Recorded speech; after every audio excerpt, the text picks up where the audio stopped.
사람이 살다 보면 하고 싶은 일이 있고 또 해야만 되는 일이 있다, 이렇게 이야기를 합니다. 자, 여러분, 이 두 가지 중에 뭘 하고 싶겠어요? 이 질문이 웃기죠. 하고 싶은 일이 당연히 하고 싶을 거 아닙니까? 그렇죠? 하고 싶은 일은 말하자면 우리의 본성이나 또 혹은 우리의 마음에 원하는 것들이 바로 하고 싶은 일일 거예요. 반면 해야만 되는 일들은 우리의 사명감이나 또 혹은 의무 때문에 해야 되는 일이겠죠. 사람이 무한한 능력이 있고 시간과 역량이 많아서 내가 하고 싶은 일이든 또 해야만 되는 일이든 무엇이든 다 하고 살 수 있다면 얼마나 좋겠습니까? 그러나 이 시간 예배드리는 우리 성도님들이 지금까지의 인생을 몇 년 살아왔든지 간에 인간은 하고 싶은 일도 해야 되는 일도 모두 다 하면서 살 수 없구나 하는 것을 이미 수없이 많이 느껴보셨을 겁니다. 그런데 더 나아가서 설상가상으로 이 하고 싶은 일과 해야만 되는 일들이 충돌이 될 때가 참 많아요. 하고 싶은 일을 하다 보면 해야만 되는 일을 못하고, 또 해야만 되는 일을 할 때에는 하고 싶은 일을 포기해야 되는 그런 상황들이 많이 나타난단 말입니다. 쉬운 예를 들면 우리의 자녀들이 초중 고등학교 다니는 아이들 뭐 해야 되겠어요? 공부해야 되죠. 하고 싶은 일입니까? 해야만 되는 일입니까? 어떻게 이렇게 잘하세요?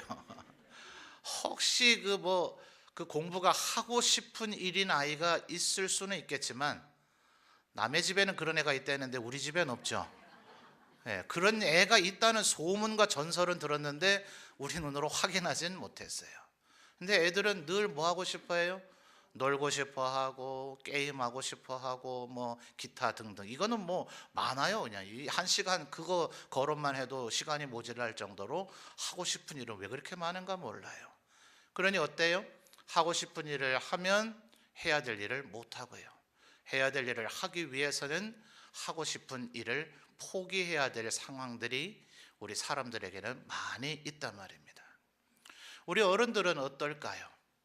우리 어른들에게도 사실은 삶의 매 순간마다 우리의 본성과 본능 혹은 우리의 욕망과 욕심을 따라서 우리들이 하고 싶은 일과 우리의 사명감이나 의무를 따라서 우리가 해야 될 일들이 충돌이 될 때가 참 많이 있습니다. 그래서 오늘 본문 속에 나타난 다윗의 모습을 보면서 우리들이 하고 싶은 일 그리고 해야 될 일 가운데 갈등이 일어날 때 우리는 어떻게 해야 될 것인가 다시 한번 교훈을 얻는 귀한 시간이 되시기를 바랍니다. 여러분, 지금 다윗 왕이 처한 상황이 무엇이냐 하면 23장 1절을 보면 유다의 영토 가운데 그일라라고 하는 도시가 블레셋인들에게 침공을 당했습니다. 자, 다윗 왕이 어느 지파예요? 이스라엘 12지파 가운데 유다 지파죠. 유다 지파.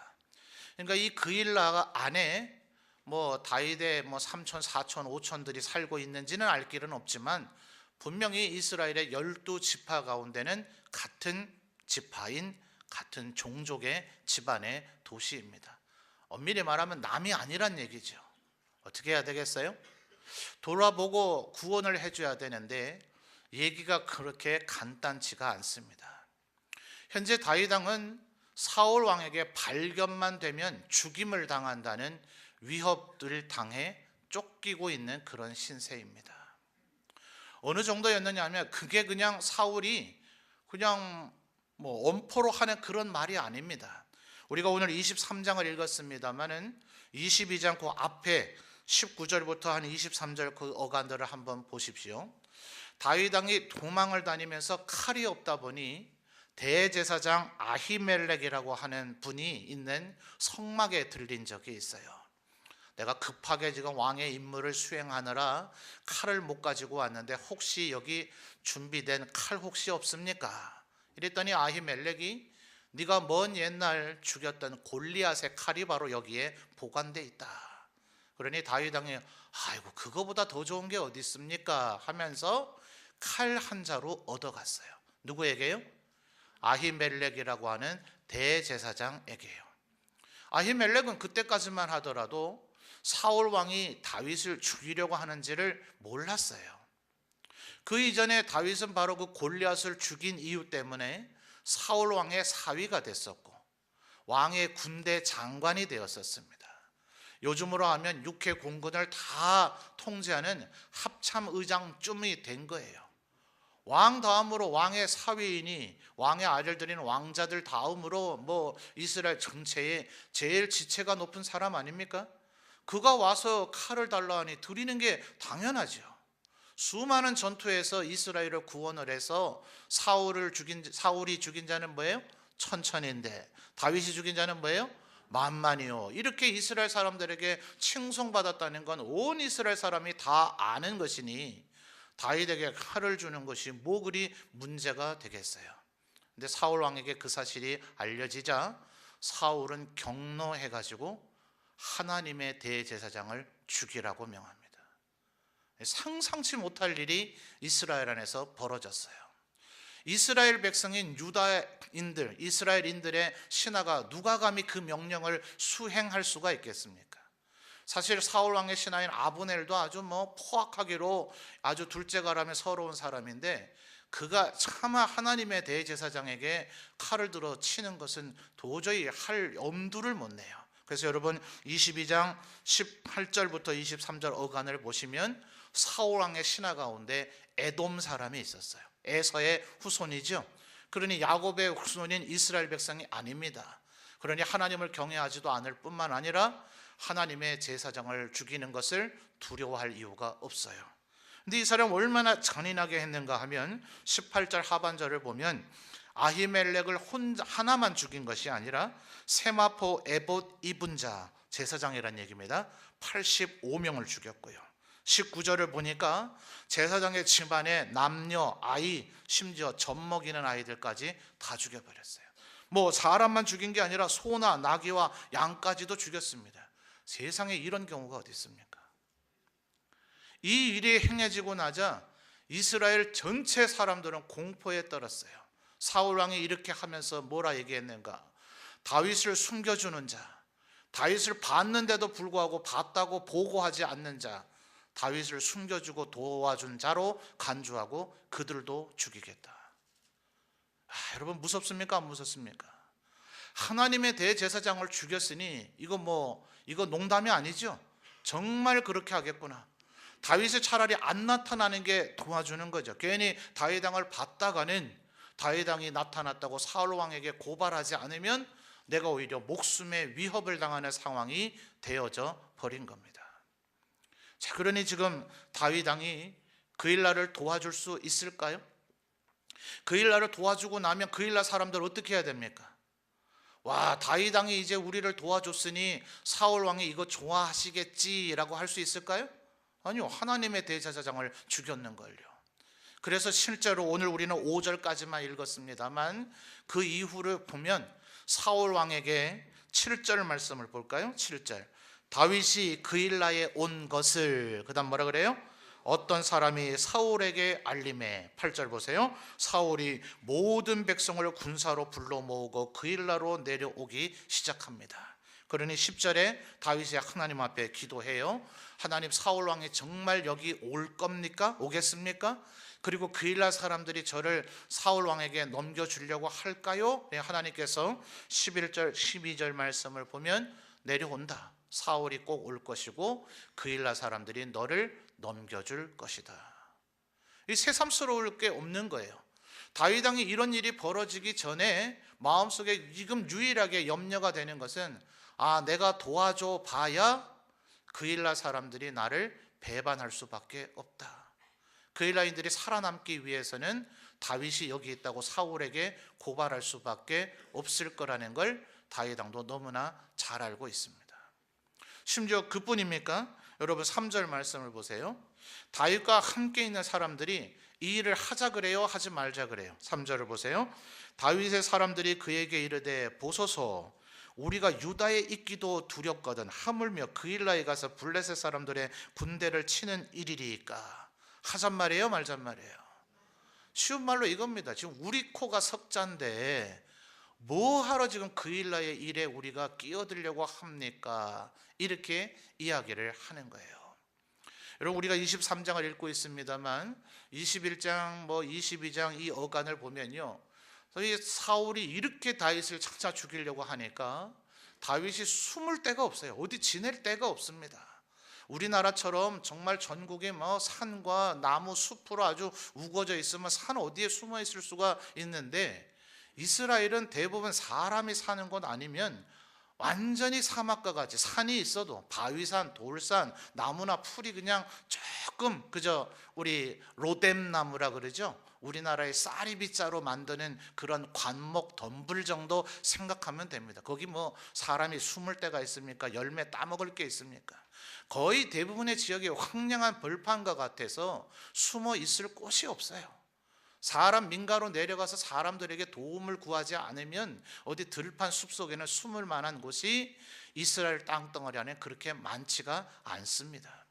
그러니 다윗이 도망가다가 갈 데가 없으니 한 번은 자기가 골리앗 죽여놓고도 오죽 갈 데가 없으면 블레셋으로까지 도망을 갑니다. 또 한 번은 다윗의 증조모께서 성경에 나오는 바로 룻입니다. 룻, 어디 나라 여자이죠? 모압 여자이니까 일종의 모압은 자기의 외갓벌이 됩니다. 그래서 아버지하고 형제들 그들까지 피해를 입을까 봐 그들을 피신시켜 놓기 위해서 모압 왕에게 가서 우리 가족들 좀 돌봐주십시오, 이렇게 도움을 요청할 정도입니다. 근데 그때마다 하나님께서 선지자를 보내셔서 너 블레셋 땅에 있으면 안 된다, 모압 땅에 있으면 안 된다. 왜요? 이미 하나님께서 사울을 패하기로 마음에 결심하시고 다윗의 머리에 이스라엘의 왕으로 기름 부었으니, 명색이 이스라엘의 왕이 비록 지금 왕권을 찾지는 못했고 왕으로서의 통치력을 발휘하고 있지는 못하지만 이미 하나님은 다윗을 왕으로 임명했기 때문에 이방 블레셋이나 모압 땅에 숨어있는 사람이 돼서는 안 된단 말입니다. 그러니 지금 유다 땅으로 다시 들어오긴 했는데 사울이 뭐라 그래요? 보는 자, 숨기는 자, 보고하지 않는 자. 그러니까 어디 다윗이 지금 있을 데가 없는 겁니다. 그러니 3절에서 얘기하는 이 부하들의 말이 일리가 있어요, 없어요? 이거 아주 일리가 있는 말이에요. 지금 숨어 다니기도 좀 어려운 판에 어디 그일라 일에 쓸데없이 개입을 하고 거기에 나서 가지고 사울 왕에게 내가 여기 있어 이렇게 알려줄 필요가 어디 있느냐 말이에요. 처음에 다윗이 이 사울이라고 하는 왕이 베냐민 지파이기 때문에 기브아라고 하는 도시에서 거기를 왕도 수도로 삼아 거기에서 다스립니다. 그러니까 다윗이 처음 도망간 거는 기브아에서 도망갔어요. 자, 기브아에서 동서남북 어디로 갔는지 사울 왕이 알 길이 있어요, 없어요? 없죠? 그런데 그일라에 나타났대더라 이러면 이제는 그일라에서 주변에 어디 튀어봐야 그 근처 어디일 거 아니에요. 그러니까 사울 왕이 수색할 곳이 훨씬 더 너무 이제 좁아진 거죠.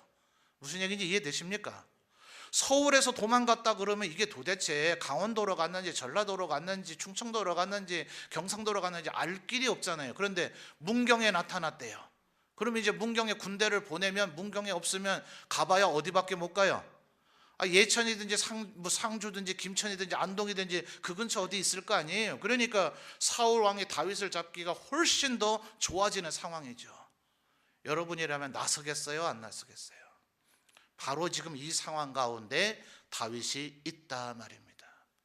만약에 나서서 그일라를 구해주면 그일라 사람들이 와 역시 우리 다윗이 최고야 하면서 그일라인들이 목숨 걸고 우리가 사울왕과 싸울지라도 다윗은 우리의 친척이기도 하니 우리의 동족이니 우리가 다윗을 옹립하고 여기서 사울과 이제 항전하겠다 이렇게 될 것 같으면 그래도 해볼만 하잖아요. 아니면 사울왕이 아이고 다윗아 미안하다, 그동안 내가 정신이 나갔는가 보다, 내가 너를 왜 그렇게 미워했나 모르겠다, 이제는 너 다시 돌아와서 내 사위 또 군대장관 하라, 이렇게 될 것만 같은다면 나서볼 필요가 있죠. 이건 나서면 나설수록 다윗에게는 유익이라고요, 해로움이라고요? 해로움이라는 것이 모든 계산에서도 나오는 상황입니다. 심지어 3절에 지금 부하들이 하자 그랬어요, 말자 그랬어요? 근데 이 사람들이 어떤 사람인지 아십니까? 자, 22장 한 장만 거슬러 가서요. 22장 1절과 2절을 여러분 한번 읽어 주십시오. 시작.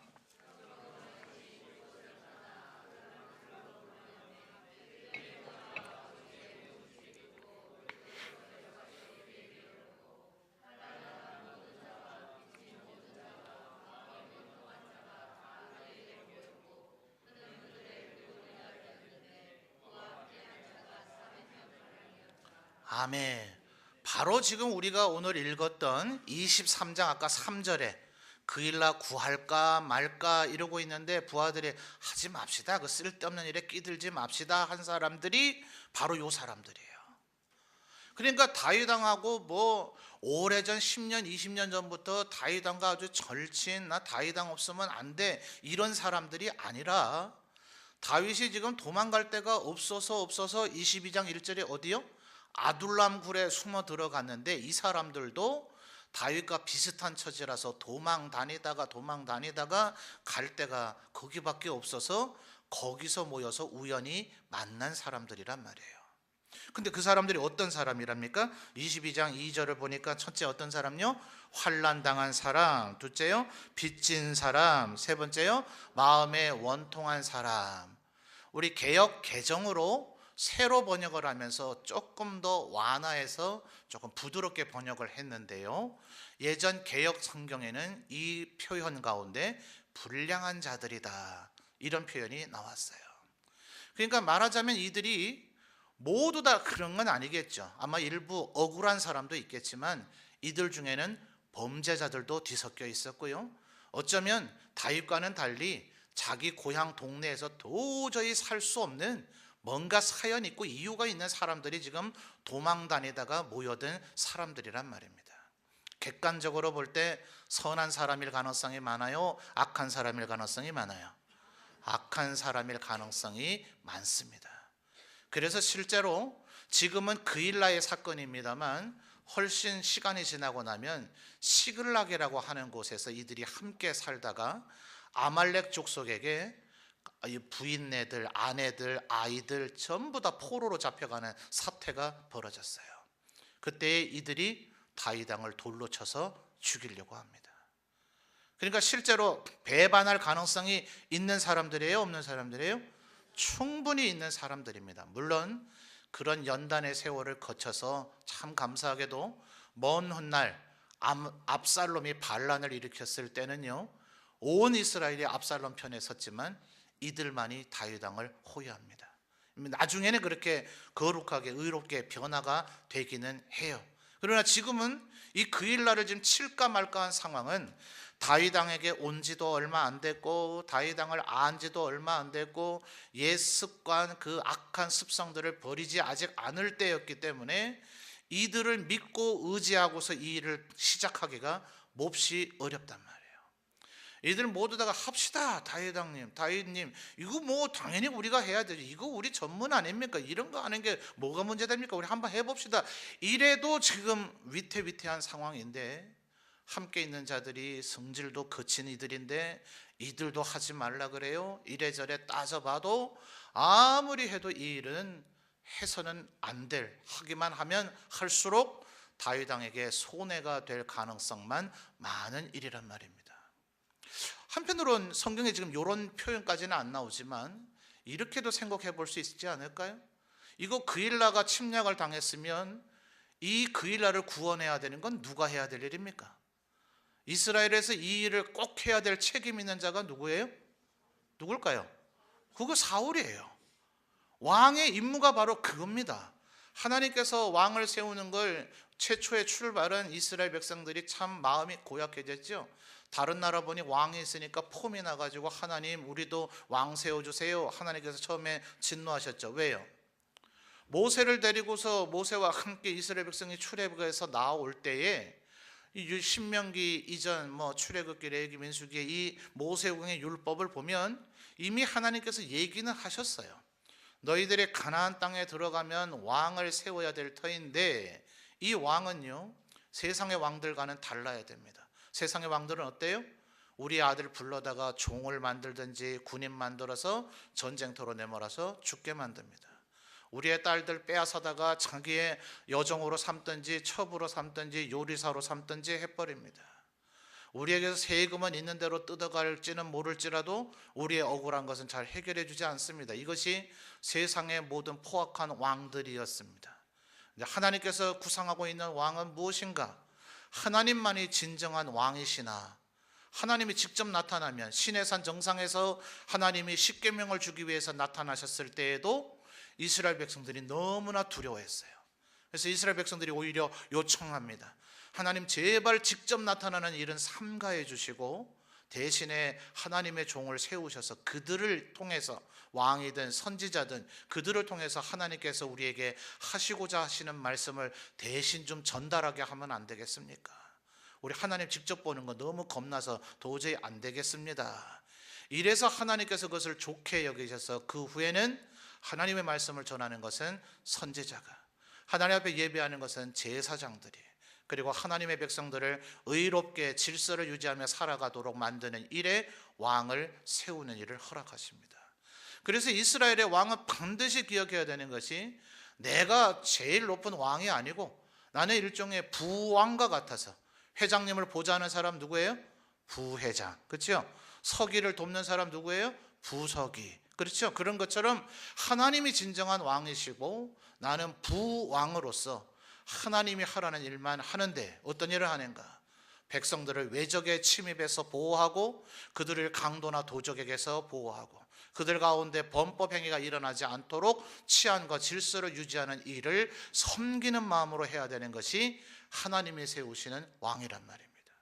그러니 지금 그 일날을 군출해야 될 제1의 사명과 의무가 있는 사람 누구예요? 사울이죠, 사울. 그러니 다윗과 그의 무리들이 이렇게 생각할 수 있잖아요. 이건 뭐 우리가 해야 될 일 아닌데 뭐 사울이 와서 해야 되지 뭐. 사울은 뭐 이거 안 하고 맨날 나만 죽이려고, 야 사울 보고 와서 빨리 구원하라 그래라, 이래야 맞을 수 있잖아요. 근데 여러분 지금 시간이 그렇게 만만한 게 아닙니다. 자, 1절을 다시 한번 잘 보십시오. 1절을 보시면 사람들이 다윗에게 전하여 이르되 보소서 블레셋 사람들이 그 일날을 쳐서, 그 다음 뭐라 그러죠? 그 타작 마당을 탈취하더이다. 탈취하였나이다가 아니라 하더이다 그러죠. 그게 뭡니까? 지금 탈취를 하고 있는 상황이죠. 지금 그 일날을 공격하는 것이 채 끝나기도 전에 다윗 왕에게 이것이 포착된 겁니다. 다윗 왕이 지금 온갖 우여곡절들을 제가 충분히 설명하고 있죠. 이 모든 우여곡절들을 겪은 후에 5절을 보십시오. 다윗과 그의 사람들이 그 일날로 어떻게 했어요? 가서 블레셋 사람들과 뭐 했어요? 싸워 그들을 크게 쳐서 어떻게 했어요? 죽이고 그들의 가축을 끌어오니라. 다윗이 이와 같이, 그 다음 뭡니까? 그 일날 주민을 구원하니라. 여러분 이 블레셋 사람들의 습성이 옛날 우리나라의 왜구, 일본의 근거를 뒀던 혹은 대마도의 근거를 뒀던 왜구라고 있죠. 해적이죠, 해적. 충청도, 우리 전라도, 경상도의 해안 지역을 쳐들어와서 내륙 깊숙이까지 때로는 들어와서 뭐합니까? 약탈이 주임. 이거는 정식 전쟁이 아닙니다. 그래서 뭐해요? 남자는 일단 보이는 대로 무조건 죽입니다. 대항할 위험이 있으니까. 여자는 끌고 가서 종이나 처첩을 삼든지 아이들도 끌고 가서 종으로 삼든지 온갖 먹을 것은 다 약탈해 갑니다. 그런데 이 왜구나 이 블레셋인들이 꾀가 생겨났어요. 사람을 다 죽여버리면 그 다음에 오면 빼앗아 갈 게 있어요, 없어요? 없죠? 그래서 남자 어른들만 일단 죽입니다. 그러면 남겨진 여인네들과 아이들은 굶어 죽는 것이 죽는 방법 중에는 제일 고통스러운 것 중에 하나죠. 본능적으로 그들은 굶어 죽지 않기 위해서 뭐 할 수밖에 없어요? 죽기를 각오하고 일을 해서 뭔가 생산을, 먹을거리를 또 만들어 놓을 수밖에 없어요. 기다리는 거죠. 그 아이들 중에 남자아이들이 클 때까지 기다렸다가 또 쳐들어와서 20살 넘은 남자들은 다 죽이고 살려놓고 먹을 것은 다 뺏어가고, 이런 잔혹한 방법을 계속해서 해온 것이 성경에는 블레셋이고 우리나라의 왜구들입니다. 그러니까 지금 기다리고 있으면 돼요, 안 돼요? 다행히 1절 상황에서는 타작 마당만 지금 탈취하고 있는 상황이라서 먹을 것부터 일단 챙기고 있는 거죠. 근데 곧 무슨 일이 벌어질까요? 그 일라에 있는 모든 남자들을 반드시 죽일 것이 분명합니다. 사울이 이 사실을 기브아에까지 누군가 전달을 해줘서 기브아에 있는 사울 왕이 이 사실을 알고 유다 영역에 있는 그일라를 구원하기 위해서 군대를 모으고 소집해서 이곳에 달려올 때까지 시간이 있어요, 없어요? 시간이 지나면 지날수록 그일라가 파괴되어지는 것은 눈에 보듯 뻔한 일입니다.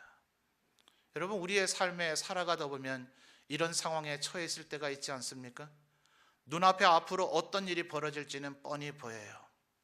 내가 개입한다고 해서 나에게 유익될 것은 별로 없어요. 내가 오히려 피해가 될 수 있는 가능성이 훨씬 더 높아요.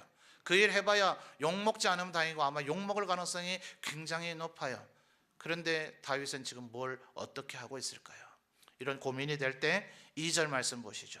다윗이 뭐 하고 있습니까? 이에 다윗이 여호와께 묻자와 이르되. 여러분, 인생의 순간순간마다 우리들이 하고 싶은 일과 해야 될 일 사이에서 고민과 갈등이 될 때 하나님 앞에 꿇어 엎드려 기도하는 여러분 되시기를 주님의 이름으로 축원합니다. 3절에서 아까 어떻게 했다고요? 부하들이 하지 말재요. 그러니까 다윗이 포기합니까, 안 합니까? 4절 보십시오. 다윗이 여호와께 뭐예요? 다시 묻자온대. 그일라 사람들이 배반할까요, 안 할까요? 10절에 다윗이 이르되 이스라엘 하나님 여호와여, 사울이 나 때문에 이 성읍을 멸하려고 그일라로 내려오기를 꾀한다 함을 주의 종이 분명히 들었나이다. 그일라 사람들이 나를 그의 손에 넘기겠나이까? 주의 종이 들은 대로 사울이 내려오겠나이까? 다윗이 또 뭐 하고 있습니까? 계속해서 기도하고 있습니다. 이 순간순간마다 기도할 때에 하나님께서 주시는 음성은 뭡니까? 가라. 가서 싸워서 그일라를 구출하라. 거기에는 다윗 너에게 이득이 될 것이다, 안 될 것이다, 그런 말씀 있습니까, 없습니까? 가라. 가서 싸워서 그일라를 구원하라. 왜요? 이것이 바로 다윗이 왕이 된 사명이기 때문에 그렇습니다. 누가 진정한 왕입니까? 이미 하나님께서 사울을 왕위에서 패하셨습니다. 그리고 다윗을 왕으로 이미 기름 부으셨습니다. 그러니 이제는 사울이 해야 될 일은 사실은 자기가 죽지 않았다 할지라도 요나단에게 물려줄 생각도 다 접고 다윗 왕에게 왕위를 순순히 넘겨줘야 됩니다. 명목상으로는 지금 사울이 왕인 것 같지만 실질적으로는 사울이 왕이 찬탈자이고 다윗이 진정한 하나님이 세운 왕입니다. 누가 진정한 왕입니까? 왕은 왕의 역할을 할 때 진정한 왕인 거죠. 여러분, 사무엘서에서 나오는 중요한 경구어 하나가 악은 악인에게서 나온다. 그 사람이 악한 사람이냐 선한 사람이냐 볼 수 있는, 판별할 수 있는 좋은 잣대가 있습니다. 그 사람이 하는 걸 보면 압니다. 선한 사람이면 선한 일을 행할 것이고 하나님의 사람이면 믿음의 행동을 할 것이고 하나님의 백성이 아니면 불신적인 행동을 할 것입니다. 선한 사람이면 선한 행동을 할 것이고 악한 사람이면 악한 행동을 할 것입니다. 사울은 왕이 아니기 때문에 왕이 아닌 일들을 지금 하고 있는 겁니다. 다윗은 왕이기 때문에 힘들고 어려울지라도 나에게 득이 되지 않을지라도 나를 왕으로 기름 부어 세우시니가 하나님이시기 때문에 왕으로서의 사명을 감당하고 있는 것입니다. 여러분, 언제나 이런 일들이 우리가 직면하게 될 때 고민과 갈등이 됩니다. 내가 하고 있는 일이 과연 선한 일인가 악한 일인가? 여러분, 남북 이스라엘이 분열되어지고 나서 북이스라엘 가운데 가장 악했던 왕이 누굽니까? 아합 왕이죠. 아합 왕. 아합과 이세벨이 하나님을 섬기는 걸 아예 금하면서 그 이전까지는 하나님도 섬기고 바울도 섬기고 정말 자기 마음대로 했어요. 둘 다 섬겼어요. 그냥 보험 많이 들어놓으면 좋다고 하나님한테도 기도하고 바울에게도 기도하고 이따위로 살았습니다. 그런데 아합과 이세벨의 시대가 되자 하나님을 섬기는 자를 죽이기 시작합니다. 오직 바알과 아세라만 섬겨라. 겉으로 볼 때는 괜찮아 보였어요. 아직 아무 문제가 일어나지 않았으니까요. 그럴 때 엘리야가 나타나서 아합 왕과 이세벨의 악함을 계속해서 책망하고 꾸짖기 시작하며 그들이 말을 듣지 않자 하나님의 권능으로 이스라엘 땅에 3년 반 동안 비가 내리지 않게 됩니다. 그러니까 아합 왕이 화가 나가지고 엘리야에게 이렇게 말합니다. 이스라엘을 괴롭히는 자여, 이렇게 말해요. 그러니까 엘리야가 아합에게 뭐라고 말하는지 압니까? 내가 어떻게 이스라엘을 괴롭게 했느냐? 너와 너의 집안이 이스라엘을 괴롭게 하지 아니하였더냐? 여러분, 우리는 악한 이들과 뒤섞여 살다 보면 언제나 이 논쟁 속에서 우리가 휩싸일 수가 있습니다. 우리들이 과연 하나님의 뜻을 행하는 자가 맞는가? 우리는 내 마음에 원하는 일을 하고 있는 사람인가? 하나님의 뜻을 이루고 있는 사람인가? 고민과 갈등이 될 때가 굉장히 많을 것입니다. 여러분, 본의 아니게 악한 일에 휩싸이는 우리가 되지 말아야 될 것이에요. 그러므로 그때마다 하나님 앞에 꿇어 엎드려 물어야 됩니다. 하나님, 내가 그 일날을 구하는 것이 맞습니까? 아닙니까? 내가 불이익을 당할지라도 이 일을 해야 됩니까? 말아야 됩니까? 하나님 앞에 끊임없이 물으시고 하나님께서 여러분에게 응답하실 때 그것이 비록 손해가 되는 일이라 할지라도 일어나서 하나님의 말씀에 순종하실 수 있는 우리 모든 성도들이 되시기를 바랍니다. 여러분, 주님은 분명히 우리에게 얘기하기를 너희는 이 세상에 빛이 되어야 된다고 얘기했습니다. 소금이 되라고 얘기했습니다. 그리고 우리는 산 위에 있는 동네와 같아서 세상 사람들에게 우리가 절대로 숨겨질 수가 없다고 얘기했습니다. 아마도 어떤 성도님들 세상 사람들 가운데서 예수 믿는 사람인 것 자체를 숨기고 사는지도 모르겠어요. 아마 나는 하나님을 섬기는 사람이다, 하나님의 뜻으로 볼 때 이것은 옳지 않다, 나 이런 옳지 않은 일에 협력할 수 없다라고 얘기하면, 오 그래? 너 교회 다니는 사람이었어? 하나님 믿는 사람이었어? 어이구 잘났네? 이것을 네가 옳지 않다고 말했지? 오냐, 앞으로 한번 두고 보겠어. 네가 얼마나 옳고 똑바로 제대로 잘하는지 내가 지켜보겠어. 오히려 그런 일에 그냥 입을 다물고 불의가 행해지든지 말든지, 이 세상에 썩어지든지 말든지, 이 세상에 멸망을 당하든지 말든지 그저 입 꾹 다물고 본체 안 하고 안 본 듯이 그냥 입을 다물고 물에 물 탄 듯 술에 술 탄 듯 그저 그들 사이에 뒤섞여 살면 우리가 평탄하게 살 수 있을지 모릅니다. 그러나 하나님의 의로움과 정의로움을 얘기하기 시작할 때 그때부터 우리는 핍박과 환난을 당할지 모릅니다. 그러나 하나님께서는 분명히 우리에게 얘기하셨습니다. 너희는 세상에 비춰야 한다. 빛과 어둠은 공존되어 있을 수가 없습니다. 그래서 마태복음 5장에서 빛으로 소금으로 살라 하실 때 뭐라 그래요? 만약 초 같은 것에다가 등잔에다가 이 불을 붙여 놓으면, 여러분 예전에 곡식을 담던 되나 말 기억나십니까? 쌀 한 말 담을 때 그 말통, 그 나무 둥글게 두껍게 되어 있는 그걸로 그 촛불을 덮어 놓으면 빛이 밖으로 나가요, 안 나가요? 누가 그렇게 해놓겠느냐 말이에요. 등잔에 불을 붙여놓고 누가 말통으로 그것을 덮어 놓겠는가? 높은 등경 위에 등불을 피워놔야 온 영역에 빛이 뻗어나갈 거 아니냐 말이에요. 우리가 빛이 아니면, 우리가 빛을 잃어버리면, 우리가 어둠이 되어져 버리면, 우리가 입을 다물어 버리면, 침묵해 버리면 이 세상은 온갖 죄악으로 가득 차게 되어져 버릴 거래요. 빛이 되라, 빛을 발해라. 빛을 발함으로써 이 세상에 어둠을 물러가게 만들라고 주님은 우리에게 이야기하셨습니다. 소금으로 살아라. 더 이상 이 세상에 썩지 않도록 너 그리스도인 네가, 하나님의 백성된 네가 그 공간에 있음으로 인해서 불의와 불법과 악행들이 중단되어지게 만들어라. 비록 그로 인해서 내가 피해를 입을지라도, 욕을 먹을지라도, 비난을 당할지라도. 그러므로 바울 사도가 뭐라 그래요? 예수 그리스도로 말미암아 고난 받거든 그것이 복인 줄 알라. 주님도 얘기하셨잖아요. 그 팔복을 얘기하시면서 너희 천조들, 너희 선지자들, 믿음으로 사는 자들이 이미 그와 같이 핍박을 받았다. 의로 인하여 핍박받거든 그것이 영광이고 상급인 줄 알라. 하나님께서 반드시 보상하실 것이라는 거예요. 그러므로 다윗이 해야 될 일과 하고 싶은 일 사이에서 굴복하거나 침묵하지 않고, 비록 손해받을 것이 마땅한데도 불구하고 그 일날을 구원함으로 인하여 그는 하나님이 기름 부은 왕임을 스스로 입증하였어. 그는 나이 30이 됐을 때 결국 하나님께서 세우신 왕이 되었고, 그의 자손 대대로 예수 그리스도가 그 후손 가운데서 출생하며 그의 왕위가 끊기지 아니하리라는 축복을 받았을 뿐만 아니라 하나님 앞에 내 마음에 합한 자라는 이 세상 그 어떤 인간도 받지 못한 칭찬을 받는 자리에 이르게 되었습니다. 사랑하는 성도 여러분, 우리도 다윗같이 행하시기를 주님의 이름으로 축원합니다. 우리의 삶에 수많은 일들이 있을 거예요. 하고 싶은 일. 그러나 우리를 하나님의 백성 삼으시고 하나님의 자녀 삼으시고 또 하나님의 일꾼 삼으시고 그리스도인 삼으신 하나님 앞에 우리가 해야 할 일, 그 일들을 반드시 해나가시며 살아가시는 참된 그리스도인들이 다 되시기를 주님의 이름으로 축원합니다.